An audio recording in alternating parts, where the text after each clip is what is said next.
installation of Key Non-Commissioned Officer or NCO.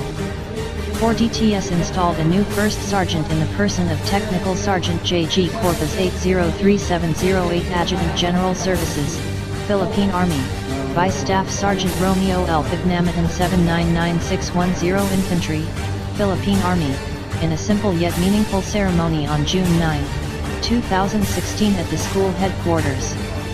Lieutenant Colonel Ryan Charles G. Calanta, the school officer in charge, presided over the ceremony, which was attended by organic personnel and DS personnel. The first sergeant has a critical responsibility in the school, especially on matters of cleanliness, orderliness, security, and personnel management.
Wow.